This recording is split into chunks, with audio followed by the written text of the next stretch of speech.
Hello everyone, welcome to my YouTube channel Shivam Chaturvedi official. और जैसा कि फ्रेंड्स आप जानते हैं, इस समय हम लोग जो है क्लास 10th हिस्ट्री की जो बुक है उसको कंप्लीट कर रहे हैं। और अभी इसमें हमारा जो है फर्स्ट लेसन चल रहा है, जिसमें हमने 2 पार्ट कवर कर लिए हैं। आज का ये हमारा लेसन 1 का थर्ड लेक्चर है। और अगर आपने लेसन 1 का जो 2 पार्ट्स है, पार्ट 1 और पार्ट 2, उनको अगर आपने नहीं देखा है तो I request you to all student, please go and watch that 2 previous videos. आप पहले उन दोनों वीडियोस को देखिए, तब जा कर के आपको ये आज का लेसन समझ में आएगा। नहीं तो अगर आप वो वीडियोस नहीं देखे हैं तो ये वीडियो आपको समझ में नहीं आएगा। ठीक है, तो पहले आप पार्ट 1 पार्ट 2 देखिएगा, उसके बाद आप इसको पार्ट 3 को देखेंगे। ठीक है, तो फ्रेंड्स, जैसा कि हमने जो है पिछले 2 लेक्चर्स में काफ़ी पोर्शंस लेसन 1 का कवर कर लिया था। आज हम यहाँ पर जो है उसके आगे की कहानी को देखेंगे। और तो यहाँ मैं सबसे पहले आपको जो है वर्ल्ड मैप थोड़ा सा दिखाना चाहता था, क्योंकि बहुत सारे कंट्रीज़ के नाम जो है वो आने वाले हैं। तो मैं चाहता था कि एक बार आपको पता होना चाहिए कि कौन सी कंट्री जो है वो कहाँ पर लोकेट करती है। ठीक है, तो सबसे पहले फ्रेंड्स मैं चाहता हूँ कि एक बार आप देख लें, ये है आपका ग्रीस, ये है आपका ग्रीस। ठीक है, ये है आपकी इटली। तो इटली से थोड़ा सा बगल में आप यहाँ पर देखेंगे आपका ग्रीस नाम का एक देश है। ठीक है, यहीं की कहानी जो है आपको आज पढ़नी है, तो इसको आप ध्यान से देख लेंगे। ये है आपका ग्रीस, जहाँ का कैपिटल है एथेंस। ठीक है, यहाँ का जो कैपिटल है मैं इसको लिख देता हूँ।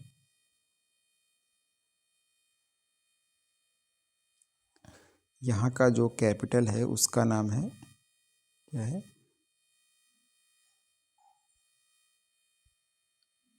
ठीक है, एथेंस। तो ये जो हमारा ग्रीस है, इसकी राजधानी है एथेंस। आज हमको जो है यहीं के बारे में स्टार्टिंग में पढ़ना है। ठीक है, और इसके बाद फ्रेंड्स देखिए, ये जो कंट्री है ये है आपकी जर्मनी। यहाँ पर ये जो कंट्री है ना, ये है आपकी, सॉरी, ये है आपका पोलैंड। थोड़ा सा देखने में मिस्टेक हो गया है, क्योंकि ये कलरफुल ज़्यादा है। ये है आपकी जर्मनी। ठीक है, ये जर्मनी है। और ये आपका फ्रांस है। ठीक है, ये फ्रांस है, ये आपकी जर्मनी है। और फ्रांस के जस्ट ऊपर आप यहाँ पर बेल्जियम देखेंगे। ठीक है, ये हल्का सा दिख रहा है ना आपको, बेल्जियम लिखा हुआ। और ये पूरा जो इलाका है आपका, ये यूनाइटेड किंगडम का है। ठीक है, तो ये आपका पोलैंड है, इसकी भी कहानी आपको देखना है। तो मैप आप देखते रहिए कौन सी कंट्री कहाँ पर है। सबसे पहले आपने यहाँ पर देखा ग्रीस है, यहाँ पर ग्रीस है, जिसकी राजधानी क्या है, एथेंस है। इसके बाद यहाँ पर आपने देखा पोलैंड, और यहाँ पर ये है आपका बेल्जियम, सॉरी जर्मनी, में बार बार भूल जा रहा हूँ जर्मनी का नाम। ठीक है, ये है आपकी, ये जर्मनी है आपका। और जर्मनी के इधर ये है फ्रांस, फ्रांस के जस्ट ऊपर है आपका बेल्जियम। और यहाँ पर आप देख रहे हैं यूनाइटेड किंगडम। ठीक है, चलिए, तो अभी कहानी जो स्टार्ट हो रही है वो ग्रीस से हो रही है। ये इटली के बगल में आपका ग्रीस है। ठीक है, ये ग्रीस है आपका। कहाँ पर ये भूमध्य सागर में एक तरीके से पड़ता है। ठीक है, यहाँ नीचे साइड आप देखेंगे ना, तो यहाँ पे आपका भूमध्य सागर है। ठीक है, और यहाँ पर बगल में देखिए तुर्की देश है। ये क्या है, टर्की है। ठीक है, यहाँ पर ये सब आपका पूरा ऑटोमन अम्पायर था। क्या था, ऑटोमन अम्पायर। यहाँ पर मुस्लिम शासकों का शासन था। ठीक है, यहाँ पर मुस्लिम शासकों का शासन था, ये इसको कहते थे ऑटोमन अम्पायर। तो इसी ऑटोमन अम्पायर का जो शासन था ना, वो यहाँ ग्रीस पर था। ठीक है, और ये जो ग्रीस था आपका फ्रेंड्स, ये जो ग्रीस था ना, ये क्रिश्चियन लोगों का देश था। तो जब ये ऑटोमन अम्पायर, जो कि एक मुस्लिम शासकों का देश था, जब इसका शासन यहाँ पर इस्टेब्लिश हो गया था ना ग्रीस पर, तो जब फ्रांस में क्रांति हुई, तो फ्रांस की क्रांति से फ्रेंड्स ये लोग बहुत प्रभावित हुए कि हम लोगों को भी जो है आज़ाद होना चाहिए। तो फ्रांस की क्रांति से ये ग्रीस के लोग जो है प्रभावित होकर के अपने आप को इस ऑटोमन एम्पायर से स्वतंत्र करना चाहते हैं। ठीक है, तो उसी के बारे में आज हम आपको बताने वाले हैं। तो चलिए देखते हैं अगली स्लाइड में कहानी क्या है। चलिए, यहाँ पर है आपका ग्रीक वॉर ऑफ इंडिपेंडेंस। ठीक है,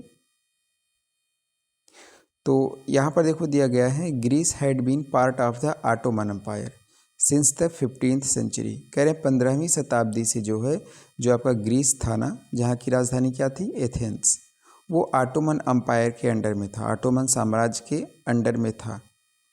the growth of revolutionary nationalism in Europe. तो कह रहे हैं कि जैसे जैसे क्रांतिकारी राष्ट्रवाद जो यूरोप में फैल रहा था फ्रांस की क्रांति के बाद, वो जैसे जैसे ग्रोथ करता गया, जो राष्ट्रवाद की भावना थी यूरोप में, वो ग्रोथ करती गई। तो उससे क्या हुआ, spark of struggle for independence among the Greeks. तो ग्रीस के लोगों की, इन्हीं को ग्रीक भी कहते हैं, कंफ्यूज नहीं होंगे आप, ग्रीस और ग्रीक एक ही है। तो इन्हीं फ्रांस की क्रांति से ये लोग भी प्रभावित हुए और ये लोग भी सोचे कि हम लोगों को भी ऑटोमन एम्पायर से स्वतंत्रता चाहिए। और ये कब हुआ, 1821 के आसपास। तो nationalist in Greece got support from other Greeks living in exile. कह रहे हैं कि ग्रीस देश से बाहर जो लोग रह रहे थे, इस देश के लोग, वो उन लोगों का भी सपोर्ट जो है ग्रीक लोगों को मिला। इस देश के निवासियों को ग्रीक कहा जाता था। ठीक है, तो जो लोग ग्रीस देश से बाहर रहते थे, वो लोग भी क्या किए, अपने देश के लोगों का बाहर रह करके भी सपोर्ट किए कि भाई आप लड़ाई लड़ो, हम लोग जो है आपका सपोर्ट करेंगे और अपने आप को ऑटोमन एम्पायर से आज़ाद कराएंगे। And also from many west Europeans who had sympathy for ancient Greek culture. कह रहे हैं कि और भी यूरोप के जो वेस्ट कंट्रीज़ थे, पश्चिमी जो यूरोपीय देश थे, जहाँ पर औद्योगिकरण पहले हो गया था इंग्लैंड वगैरह में, तो कह रहे हैं कि उन लोगों ने भी जो है ग्रीस का साथ दिया इस ऑटोमन एम्पायर से आज़ाद होने में। क्यों? क्योंकि यहाँ का जो कल्चर था काफ़ी पुराना था और लोग उसका सम्मान करते थे। ठीक है, ग्रीस का जो कल्चर था काफ़ी पुराना था और लोग उसका बहुत सम्मान करते थे। कह रहे poet and artist lauded Greece as the cradle of European civilisation. Very important fact, अगर आपसे पूछा जाए कि भाई क्रेडल ऑफ यूरोपियन सिविलाइजेशन किसे कहा जाता था, तो वो ग्रीस को कहा जाता था। तो कह रहे हैं कि बहुत सारे पोएट और कलाकार ऐसे हुए जिन्होंने ग्रीस को क्या कहा, the cradle of European civilisation, मतलब यूरोपीय सभ्यता का पालना कहा। And mobilise public opinion to support its struggle against a Muslim empire. और क्या हुआ कि बहुत सारे जो पोएट थे, बहुत सारे जो आर्टिस्ट थे, इन लोगों ने लोगों की भावनाओं को मोबिलाइज किया और ग्रीस के लिए उनको एकजुट किया। किसके खिलाफ, ऑटोमन एम्पायर, जो मुस्लिम एम्पायर था। तो उन्हीं में से एक पोएट था, एक इंग्लिश पोएट था, लॉर्ड बायरन। आप याद रखेंगे, इनका भी नाम याद रखेंगे कि भाई ये किस देश के फाइट से जो है जुड़े हुए हैं, लॉर्ड बायरन। तो ये ग्रीस वार ऑफ इंडिपेंडेंस से जुड़े हुए थे। तो the English poet Lord Byron organised funds, इन्होंने पैसा इकट्ठा किया, and later went to fight in the war. और इस लड़ाई में क्या हुए, लॉर्ड बायरन भी कूद पड़े। और where he died of fever in 1824। तो कह रहे हैं कि भाई हालांकि 1824 में बुखार की वजह से उनकी मृत्यु हो गई थी, लेकिन जितना इनसे बन पड़ा, इन्होंने ग्रीस की लड़ाई के लिए जो है अपनी भूमिका इन्होंने अदा किया, फंड वगैरह इन्होंने कलेक्ट किया था, लॉर्ड बायरन ने। ठीक है, तो कह रहे हैं कि फाइनली जो है ग्रीस को आज़ादी मिल जाती है। और क्या होता है, finally the treaty of Constantinople of 1832। तो ये संधि कब हुई थी, ट्रिटी ऑफ कॉन्स्टेंटिनोपल 1832 में। ये भी बहुत इंपॉर्टेंट फैक्ट है कि भाई बताइए, ट्रिटी ऑफ कॉन्स्टेंटिनोपल जो कि आपका 1832 में हुआ था, इस ट्रिटी के द्वारा, समझौते के द्वारा कौन सा देश आज़ाद हुआ था, तो उसका आंसर हो जाएगा ग्रीक। तो कह रहे हैं finally the treaty of Constantinople of 1832 recognised Greece as an independent nation. तो कह रहे हैं 1832 आते आते कुस्तुनतुनिया, हिंदी में इसको कुस्तुनतुनिया कहेंगे ना, ठीक है। तो ट्रीटी ऑफ कॉन्स्टेंटिनोपल जो कि आपका 1832 में हुआ था, इसके तहत क्या हुआ, ऑटोमन अम्पायर से, मुस्लिम अम्पायर से जो आपका ग्रीक देश था वो आज़ाद हो गया और एक स्वतंत्र देश के रूप में उसका फॉर्मेशन हो गया, ठीक है। तो ये रहा आपका पूरा ग्रीक वॉर ऑफ इंडिपेंडेंस। इसमें आप लोग याद रखेंगे कि जो ग्रीस था वो क्या था, क्रिश्चियन लोगों का देश था। ऑटोमन अम्पायर के अंडर में वो गुलाम था, जिसको क्रेडल ऑफ यूरोपियन सिविलाइजेशन कहा जाता था। लॉर्ड बायरन जो है इसमें एक अहम भूमिका अदा करते हैं। और 1832 में कुस्तुनतुनिया की संधि के द्वारा, ट्रीटी ऑफ कॉन्स्टेंटिनोपल के द्वारा जो है ग्रीक को आज़ादी मिल जाती है एक स्वतंत्र देश के रूप में, ठीक है। चलिए आगे चलते हैं।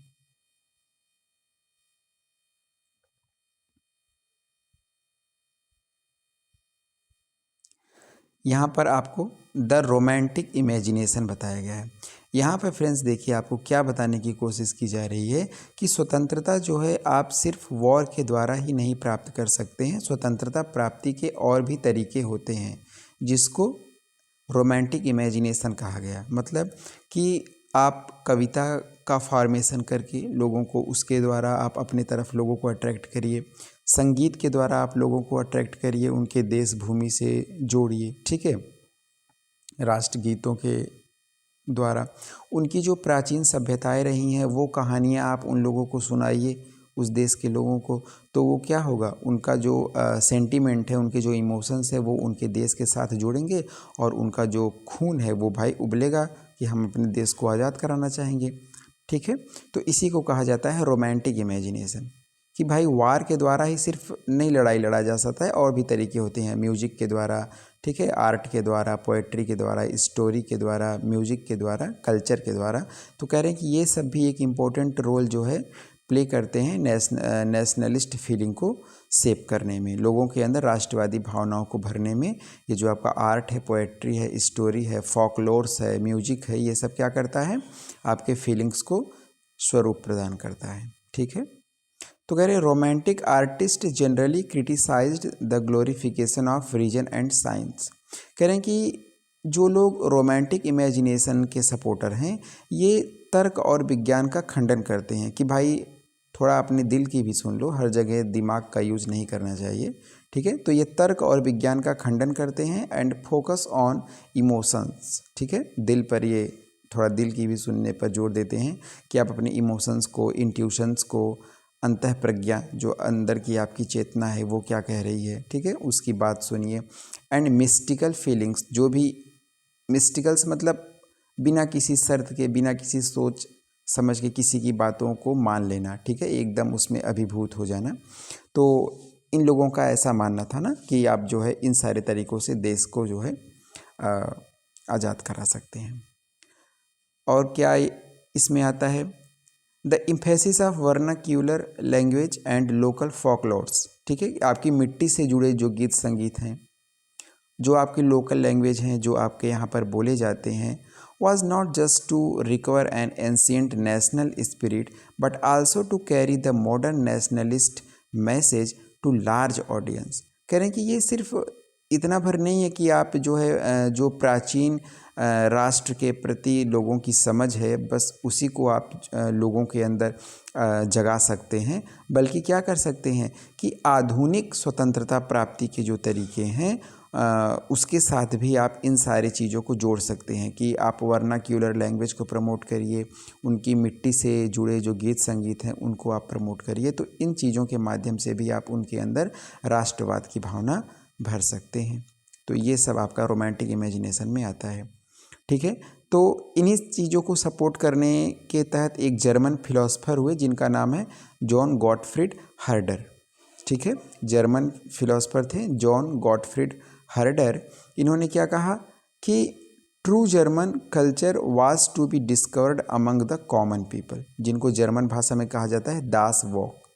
कह रहे हैं कि भाई अगर आपको वास्तव में जर्मन कल्चर को देखना है तो आप वहाँ के कॉमन पीपल से मिलिए। जब आप वहाँ के कॉमन पीपल से मिलेंगे तब जा कर के आप वहाँ के रियल कल्चर से रूबरू हो पाएंगे। तो कॉमन पीपल को यहाँ पे दास वॉक बोला गया है। ठीक है, तो रोमांटिक इमेजिनेशन के जो समर्थक हैं वो कौन है? John Gottfried Herder. It was through folk songs, folk poetry and dances that the true spirit of the nation, यानी जिनको जर्मन भाषा में वॉक्स गीस्ट कहा गया है, वाज पॉपुलराइज। ठीक है, it was through folk song, folk poetry, कि आपकी जो लोक कथाएं हैं, लोक कविताएं हैं, जो डांस है, आप उनके द्वारा देखो इसको, इन सारी चीज़ों को सॉफ्ट पावर कहा जाता है। ठीक है, तो ये जो आपका फोक लोर है, फोक सॉन्ग है, डांस है, यानी जो आपकी सॉफ्ट पावर है, आप सॉफ्ट पावर के द्वारा जो है क्या करो, लोगों के अंदर राष्ट्रवाद की भावना को भर सकते हैं। बार बार तर्क और विज्ञान की कसौटी पर ही सारी चीज़ों को तौलना जो है वो सही बात नहीं है। ठीक है, तो ऐसे ही कह रहे हैं एक व्यक्ति और हैं जिनका नाम है कैरोल कुरपिंस्की। तो Karol Kurpinski celebrated the national struggle through his opera and music. Opera एक प्रकार का म्यूज़िक ये भी होता है। ठीक है, तो ओपेरा और म्यूज़िक ये के माध्यम से जो है कैरोल कुरपिंस्की ने क्या किया है, राष्ट्रीय संघर्ष को सेलिब्रेट किया। Turning folk dances like the polonaise and mazurka into nationalist symbols. तो इन्होंने क्या किया, इन सारी चीज़ों को राष्ट्र का प्रतीक बना दिया। ये जो पोलोनेज था, मजूरका था, एक प्रकार का क्या, ये सब डांस के तरीके हैं ना, तो इनको क्या किया, इन्होंने राष्ट्र का स्वरूप प्रदान कर दिया, राष्ट्र का प्रतीक बना दिया इनको, कैरोल कुरपिंस्की। ठीक है, तो यहाँ पे दो लोगों का नाम आप याद रखेंगे, एक आपका जॉन गॉटफ्रीड हर्डर और कैरोल कुरपिंस्की। ठीक है, कॉमन पीपल जिनको दास वॉक कहा गया, और नेशन, नेशन को क्या कहा गया, वॉक्स गीस्ट कहा गया। ठीक है, तो कुल मिलाकर के रोमांटिक इमेजिनेशन का मतलब क्या होता है कि जब आप लोगों को उनकी भाषा के द्वारा, कविता के द्वारा, कहानी के द्वारा, ठीक है, कल्चर के द्वारा, म्यूजिक के द्वारा, इन सारी चीज़ों के द्वारा जब आप उनको राष्ट्रवाद से अभिभूत करना चाहते हैं तो इसको क्या कहा जाता है, रोमांटिक इमेजिनेशन कहा जाता है। ठीक है, चलिए आगे चलते हैं।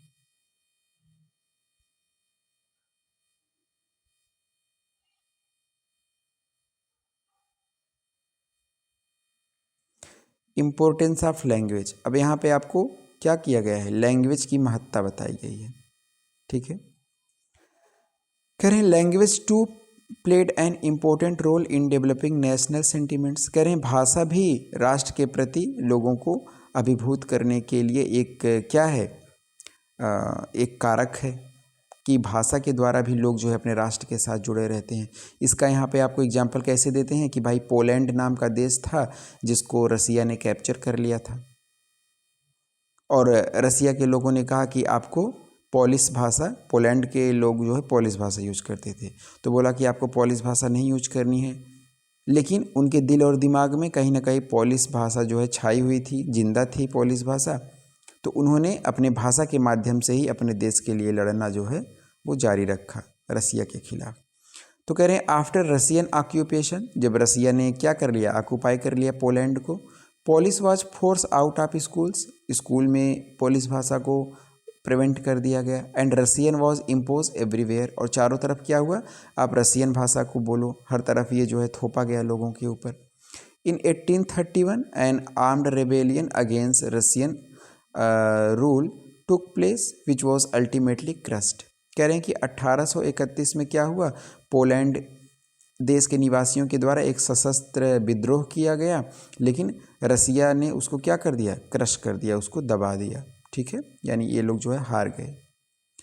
तो following this many members of the clergy in Poland began to use language as a weapon of national resistance. तो कह रहे हैं कि 1831 में भले ही ये लोग जो है रसियन से हार गए थे, लेकिन जो क्लर्जी समुदाय था, जो पादरी लोग थे ना, जो चर्च में रहते थे, इन लोगों ने क्या किया began to use language as a weapon of national resistance. इन्होंने कहा कि भाई हम रसियन के साम्राज्य के विरोध के तौर पर अपनी पोलिश भाषा को यूज करना कंटिन्यू रखेंगे, और इस तरीके से हम इनके शासन का जो है विरोध करते रहेंगे, क्लर्जी समुदाय ने कहा, पादरी समुदाय ने। तो तो police was used for church gathering, यानी जब ये सब लोग चर्च में गैदर होते थे, पोलैंड के लोग चर्च में इकट्ठा होते थे, तो वहाँ पर ये पोलिश भाषा यूज करते थे, रसियन भाषा नहीं बोलते थे। एंड ऑल रिलीजियस इंस्ट्रक्शंस, और जो भी इनको धार्मिक निर्देश देना होता था क्लर्जी लोगों को, अपने लोगों को, क्लर्जी के द्वारा मतलब अपने लोगों को, तो ये क्या करते थे, पोलिश भाषा का ही प्रयोग करते थे। तो एज अ रिजल्ट क्या हुआ, a large number of priest and bishops were sent to Siberia by the Russian government. तो भाई ये सारी चीज़ों को देख करके जो रशियन गवर्नमेंट थी वो नाराज़ हो गई और इनको क्या कर दिया, साइबेरिया भेज दिया, जहाँ पर बहुत ठंडी पड़ती थी, पादरियों को, बिशप्स को। तो as punishment for their refusal to preach in Russian, तो जो ये लोग विरोध करते थे कि भाई हम लोग पोलिश में ही क्या करेंगे, इंस्ट्रक्शंस देंगे, धार्मिक इंस्ट्रक्शंस देंगे, रसियन भाषा नहीं यूज करेंगे, तो दंड के स्वरूप में रसियन के द्वारा इनको क्या किया गया, साइबेरिया भेज दिया गया। ठीक है। The use of Polish came to be seen as a symbol of the struggle against Russian dominance. ठीक है, तो वही कह रहे हैं कि यहाँ पर आप देख सकते हैं कि रसियन डोमिनेंस के खिलाफ जो है एक संघर्ष के तौर पर पोलैंड के लोगों के द्वारा पोलिश भाषा को प्रयोग में लाया गया। ठीक है, चलिए आगे चलते हैं।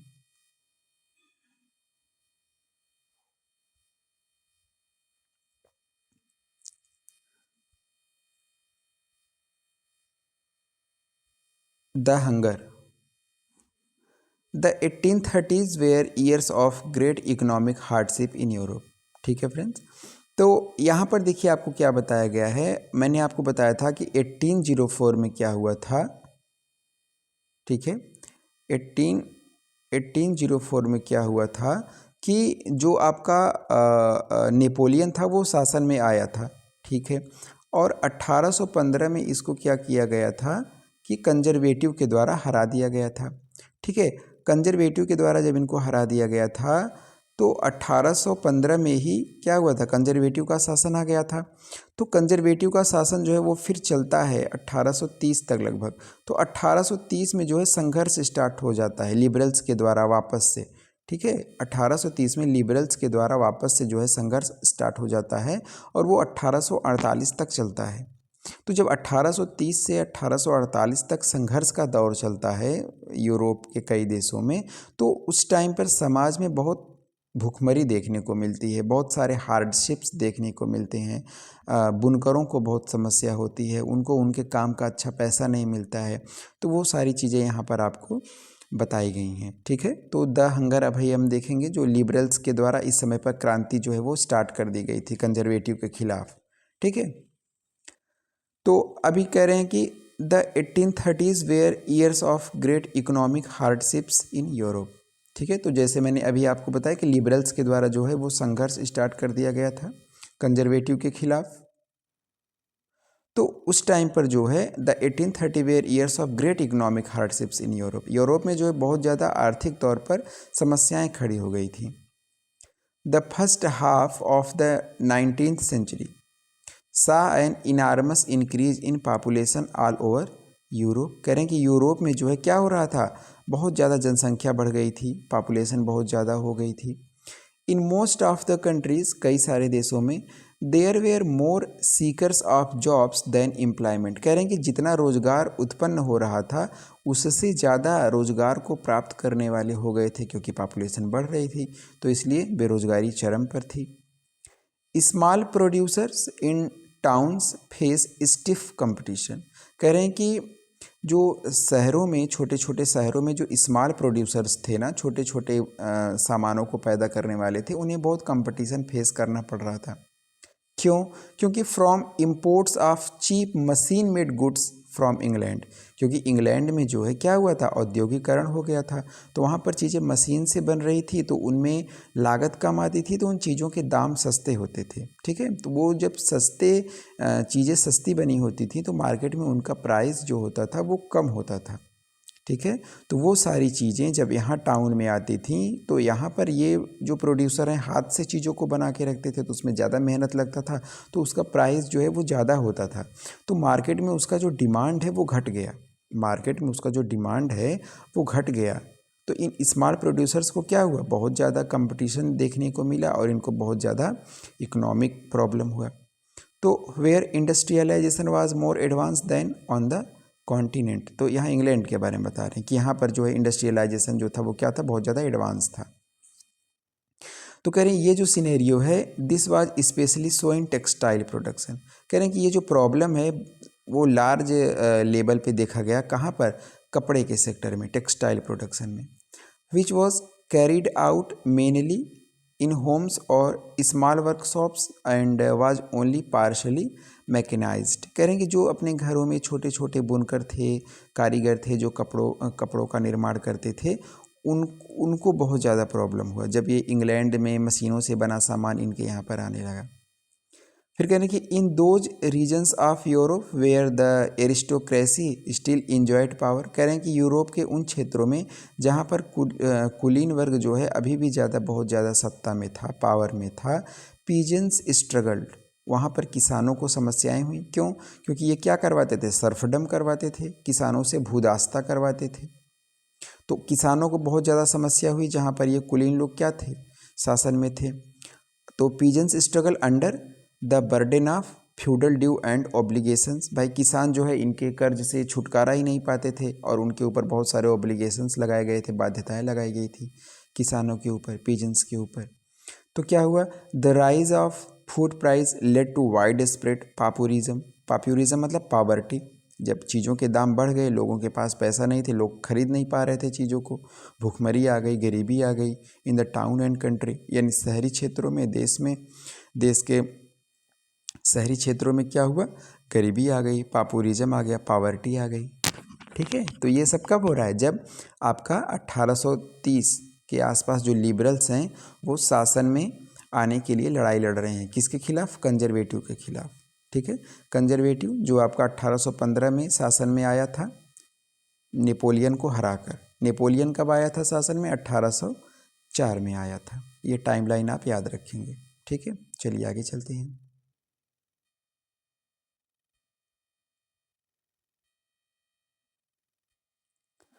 The hardship. तो जैसे मैंने आपको बताया था ना कि 1830 में जब लिबरल्स के द्वारा जो है लड़ाई स्टार्ट कर दी गई थी, तो उनके द्वारा क्या हुआ था, लुई फिलिप को गद्दी पर बैठाया गया था। ठीक है, लुई फिलिप को गद्दी पर बैठाया गया था। तो अभी क्या हो रहा है कि भाई जब सिचुएशंस बहुत ज़्यादा ख़राब हो जाते हैं तो ये जो लुई फिलिप होता है ये गद्दी छोड़ के भाग जाता है। तो कह रहे हैं इन the year of 1848 food shortage and widespread unemployment. 1830 में ये सब सारी चीज़ें स्टार्ट हुई थी। ठीक है, कब स्टार्ट हुआ था, 1830 में। तो आप जान रहे हैं कि 1830 से 1848 का जो दौर है वो क्या है, संघर्ष का दौर है। तो कह रहे हैं कि in the year of 1848 food shortage and widespread unemployment brought the population of Paris out on the roads. लोग जो है सड़कों पर आ गए, सरकार के खिलाफ, लुई फिलिप के खिलाफ जो है गुस्से में आ गए, नारेबाजी करने लगे। तो क्या हुआ, barricades were erected and Louis Philippe was force to flee. Louis Philippe जो है वो गद्दी छोड़ करके भाग गए। लोगों ने कहा कि जब आप सक्षम नहीं हो तो आप क्या करो, कुर्सी छोड़ दो। A national assembly proclaimed a republic. तो अभी तक ये जो राजा था, राजा का शासन चल रहा था, लोगों ने क्या कहा कि भाई तुम गद्दी छोड़ो, अब क्या आएगा हमारे यहाँ पर, रिपब्लिक आएगा, हम जो है अपने यहाँ पर क्या करेंगे। रिपब्लिक का मतलब क्या होता है, जो हेड ऑफ द नेशन होता है, समय समय पर उसका चुनाव किया जाता है। तो इन्होंने, यहाँ के लोगों ने कहा कि भाई अब हम क्या करेंगे, रिपब्लिक लेकर के आएंगे अपने यहाँ पर, और क्या करेंगे, ग्रांटेड सफरेज, और सबको इन लोगों ने क्या किया, वोट देने का अधिकार दिया, to all adult male above 21, और जो भी पुरुष, महिला नहीं, महिलाओं को नहीं मिला था, तो जो भी पुरुष 21 वर्ष से ऊपर हैं उनको जो है वोट देने का अधिकार मिला, और यहाँ पर रिपब्लिक डिक्लेयर कर दिया गया। ठीक है, and guaranteed the right to work, और कहा गया कि सबको जो है काम मिलेगा। National workshops to provide employment were set up, लोगों को जो है रोज़गार देने के लिए वर्कशॉप्स स्टार्ट किए गए, लोगों को काम धंधा सिखाने के लिए जो है छोटे छोटे प्लेसेस बनाए गए। ठीक है, तो ताकि उनको, लोगों को क्या हो, रोज़गार मिल सके। तो ये सारे परिवर्तन यहाँ पर किए गए 1848 के आसपास। ठीक है, चलिए आगे देखते हैं। तो ये आप देख सकते हैं कि जो किसानों के द्वारा रोड पे जो उनके द्वारा उतरा गया था, उसका ये फिगर है पीजेंस अपराइजिंग। इसका एक एग्जाम्पल भी आपको दिया गया है यहाँ पर, ये साइलेसिया में जो है। साइलेसिया में क्या होता है कि वही जो बुनकर वगैरह होते हैं उनको बहुत कम पैसा वगैरह मिलता है और उसमें वो विद्रोह कर देते हैं और जिसमें 11 बुनकर्स जो हैं वो मारे भी जाते हैं। ठीक है, तो उसी जो पीछे मैंने आपको बताया उसी का यहाँ पर आपको एग्जाम्पल दिया गया है। साइलेसियन रिवोल्ट 1845 में ये आपका हुआ था, याद रखेंगे। चलिए आगे चलते हैं। 1848 रिवोल्यूशन ऑफ लिबरल्स। तो आप जानते हैं 1830 से 1848 ये क्या है, संघर्ष का दौर चल रहा है। जो उदारवादी हैं वो संघर्ष कर रहे हैं। Parallel to the revolt of the starving peasants, जो आपने पीछे देखा किसानों का संघर्ष चल ही रहा था, साइलेसिया के किसानों का आपने देखा। तो कह रहे हैं कि पैरेलल, एक तरफ तो किसानों का संघर्ष चल रहा था, in many European country in the year 1848 a revolution led by the educated middle class was underway. किसानों के संघर्ष के पैरेलल समानांतर जो है एक पढ़े लिखे मध्य वर्ग का संघर्ष भी यूरोप के कई देशों में चल रहा था। तो events of February 1848 in France, सारी चीज़ें फ्रांस से ही स्टार्ट हो रही थी, सारे क्रांतियाँ। तो कह रहे हैं कि जो इवेंट्स हुए फ्रांस में फरवरी में 1848 में had brought about the abdication of the monarch, यानी जो लुई फिलिप आपने देखा उसको गद्दी से उतार दिया गया, एब्डिक्शन हो गया उसका। And republic base on universal male suffrage, कि सबको क्या किया गया, जो भी 21 वर्ष से ऊपर के मेल हैं उनको चुनाव का अधिकार दिया गया, मतलब कि भाई आप जो है वोट दे सकते हैं। और वहाँ पे क्या हुआ, रिपब्लिक घोषित कर दिया गया कि अब जो हमारा नेशन का हेड होगा उसका समय समय पर चुनाव करवाया जाएगा।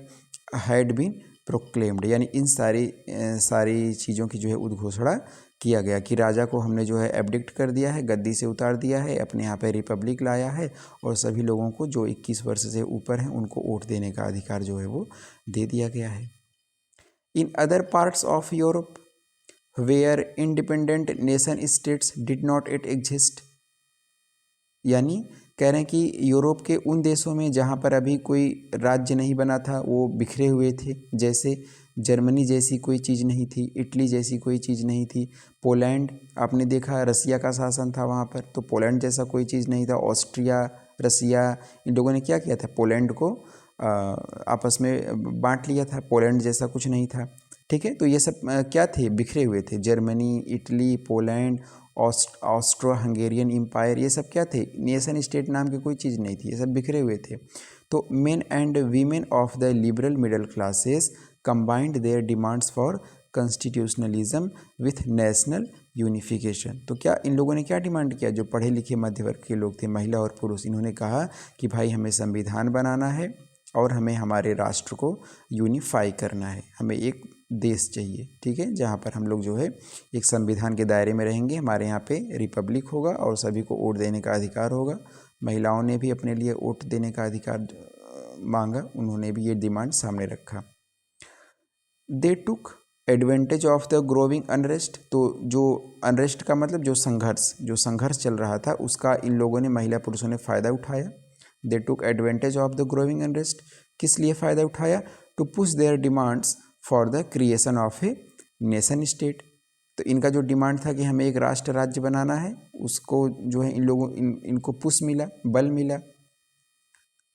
ऑन पार्लियामेंट्री प्रिंसिपल्स, ठीक है, संसदीय सिद्धांत के तौर पे ये लोग राष्ट्र का निर्माण करना चाहते थे, जहाँ पे क्या होगा, एक संविधान होगा, फ्रीडम ऑफ द प्रेस होगा कि भाई मीडिया जो चाहे वो छाप सके, एंड फ्रीडम ऑफ एसोसिएशन, लोग जो है संघ बना सकें, अपनी बातों को सरकार के सामने प्रस्तुत कर सके। ये सारी चीज़ें जो है इनके द्वारा डिमांड किया गया था, लिबरल्स के द्वारा। चलिए आगे चलते हैं। तो अब जैसा लिबरल्स ने डिमांड किया है तो उसी के लिए ये लोग क्या करते हैं, जर्मनी के फ्रैंकफर्ट शहर में एक सेंट पॉल चर्च होता है, जहाँ पर ये सभी लोग क्या होते हैं, जो लिबरल्स होते हैं वो इकट्ठा होते हैं। ठीक है, तो the middle class professionals, businessman and artisans, जो दस्तकार शिल्पकार होते हैं ना, तो middle class, businessman, artisans came in the city of Frankfurt, Germany में है ये, and voted for all German national assembly. इन लोगों ने एक असेंबली बनाई, all German national assembly, Frankfurt शहर में, सेंट पॉल चर्च में। तो on 18 May 1848 831 elected representative march in a festive procession to take their places in the Frankfurt parliament. तो इन लोगों ने क्या किया, 831 लोग जो है चुने गए जनता के द्वारा, और ये सभी लोग जो है फ्रैंकफर्ट शहर में एक सेंट पॉल चर्च में अपना एक पार्लियामेंट जैसा बनाते हैं, और वहाँ पे सब लोग जो है इकट्ठा होते हैं, कहते हैं कि चलिए अब हम अपना संविधान बना रहे हैं, सब सारी चीज़ें कर रहे हैं। लेकिन इनका मकसद जो है वो कामयाब नहीं होता है लिबरल्स लोगों के द्वारा। क्यों? क्योंकि ये लोग क्या डिमांड करते हैं कि जो वहाँ का राजा था ना, फ्रेडरिक विल्हम फोर्थ, इनसे लिबरल लोगों ने कहा कि भाई आपको जो है संविधान के दायरे में रह के काम करना पड़ेगा। आप राजा तो रहेंगे, लेकिन क्या होगा, कॉन्स्टिट्यूशनल मोनार्की यहाँ पर लाई जाएगी। राजा जो है वो क्या होगा, monarchy subject to a parliament. तो ये चीज़ जो है फ्रेडरिक विल्हम जो है नहीं एग्री करता है। ठीक है, तो जो जर्मनी ये लोग बनाना चाहते थे, उसके पहले वहाँ पर क्या था, प्रूशिया था। तो ये प्रूशिया का जो किंग है वो विल्हम फोर्थ था। तो इन्होंने क्या कहा, भाई अब इसकी आज़ादी कर्ब हो रही थी, इसकी शक्ति को कर्ब किया जा रहा था। तो इसने कहा कि नहीं नहीं, मैं तो संविधान के अंडर में नहीं आऊँगा। He rejected it and joined other monarch to oppose the assembly. तो बाकी आसपास के राजाओं को भी इसने क्या किया, अपने साथ संगठित कर लिया, और इसने जो है मिलिट्री बुलाई, सेना बुलाई, आर्मी बुलाई, और उनके द्वारा जो है इन लिबरल्स के डिमांड को क्रश कर दिया। तो the parliament was dominated by the middle classes who resisted the demands of workers and artisans and consequently lost their support. कह रहे हैं कि जो मिडिल क्लास था, उन्होंने जो वर्कर्स थे वहाँ पर, जो आर्टिसंस थे, उनके कुछ डिमांड्स थे जिनको मिडिल क्लास के लोगों ने पार्लियामेंट में नहीं उठाया। तो इन वर्कर्स का और आर्टिसंस का सपोर्ट इन मिडिल क्लास को नहीं मिला।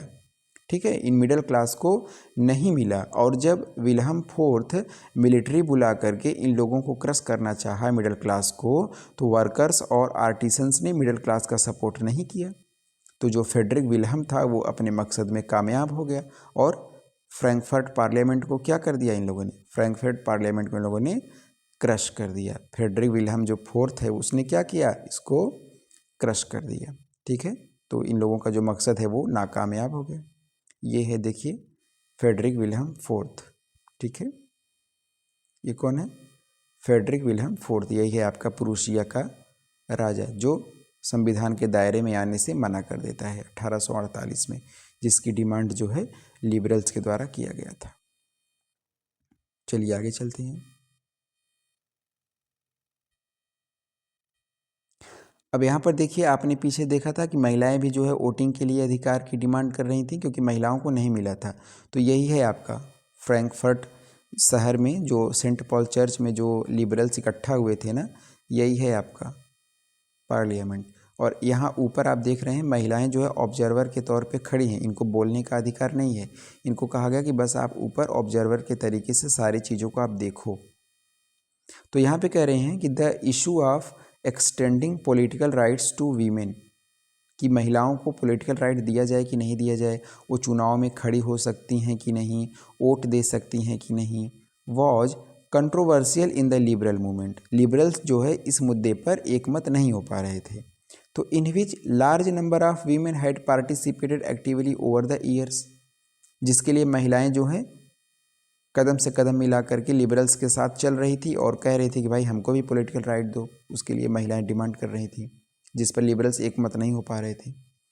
तो women had formed their own political associations. तो महिलाओं ने क्या किया, अपना खुद का पॉलिटिकल एसोसिएशंस बनाना स्टार्ट कर दिया, एंड फाउंडेड न्यूज़पेपर्स, और अखबार समाचार पत्रों के माध्यम से अपनी बात को प्रचार प्रसार करना स्टार्ट कर दिया।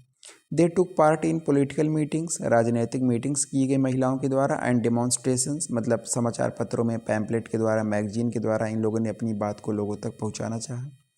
डिस्पाइट दिस, इसके बावजूद, they were denied suffrage rights during the election of the assembly. तो इन सारे कारनामों के बावजूद महिलाओं को सफरेज नहीं दिया गया। यहाँ आप देख सकते हैं महिलाएं जो है वो ऑब्जर्वर के तौर पर यहाँ ऊपर देखिए ये महिलाएं सब जो हैं खड़ी हैं। तो when the Frankfurt parliament convene in the church of Saint Paul, women were admitted only as observer to stand in the visitor gallery. जो यहाँ पर आपको दिखाया गया है कि जब ये संसद आयोजित हो रहा था तो महिलाएं बस ऑब्जर्वर के तौर पर ऊपर गैलरी में खड़ी थीं और सारी चीज़ों को बस देख रही थी। ठीक है, चलिए आगे चलते हैं। तो फ्रेंड्स आज का जो हमारा सेशन था वो यहीं तक था। इसके आगे हम जर्मनी और इटली का फॉर्मेशन देखेंगे वो कैसे होता है। और यहाँ पर आप लोग जो है मैंने आपको स्टार्टिंग में ग्रीस बताया था जो आपने देखा। तो ये था आपका ग्रीस, जहाँ पर आपने देखा कि कॉन्स्टेंटिनोपल की संधि के द्वारा ग्रीस जो है वो एक ऑटोनॉमस कंट्री बना। और लॉर्ड बायरन जो है एक इंग्लिश पोएट थे जिन्होंने काफ़ी इसमें काम किया। और ये है आपका इटली, ठीक है। और यहाँ पर आपका ऊपर जो है फ्रांस था, उसके ऊपर आपका बेल्जियम था, इधर आपका जर्मनी था, ठीक है। जर्मनी के इधर आपका पोलैंड था। और ये है आपका ग्रीस जहाँ से आपकी कहानी स्टार्ट हुई थी। तो अगले वीडियो में हम फ्रेंड जर्मनी, ठीक है, जर्मनी के यूनिफिकेशन से स्टार्ट करेंगे और वहाँ से अपनी कहानी को आगे बढ़ाएंगे। तब तक आप लोग जो है पढ़ते रहिए, वीडियो को लाइक शेयर और सब्सक्राइब करिए। Thank you so much.